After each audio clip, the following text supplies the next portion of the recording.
الدايره المحيطه باللعيبه على قد ما هم بيخافوا عليهم على قد ما ممكن يودوهم في داهيه. انا يوسف التهامي العميد.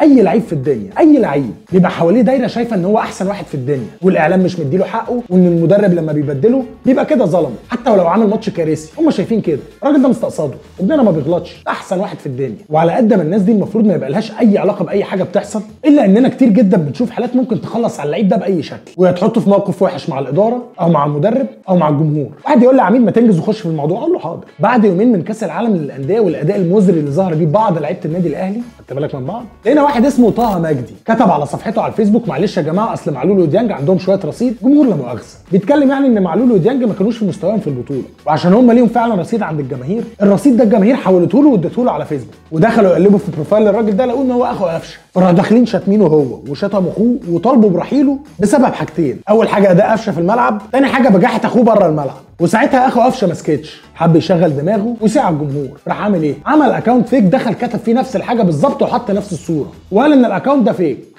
بس للاسف اتقفش، لان ده كان البوست الوحيد اللي كتبه على الاكونت الفيك، والسكرين شوت كانت متاخده من 3 ساعات على الاكونت الحقيقي. حد فاهم حاجه؟ منتهى الذكاء يا عم خيري، منتهى الذكاء. ودي مش اول مره نشوف حد من قرايب اللعيب يحط اللعيب نفسه في مشكله. عندك اخو الكابتن ميدو جابر كان نازل شتيمه في حسام البدري لما قال يا بس، وكل ده عشان ما بيلعبش اخوه. زعلان ان ما بيلعبش اخوك؟ طب انا همشيه من النادي. وحصل.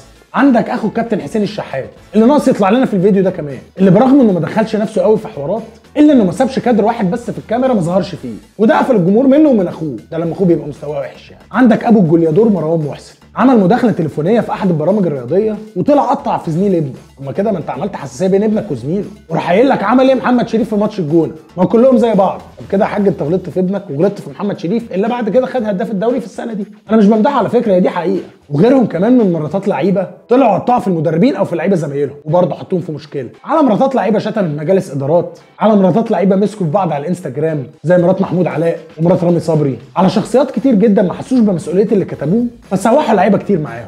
وده يقول لنا ايه؟ ان الكلام الكتير بيجيب مشاكل كتير.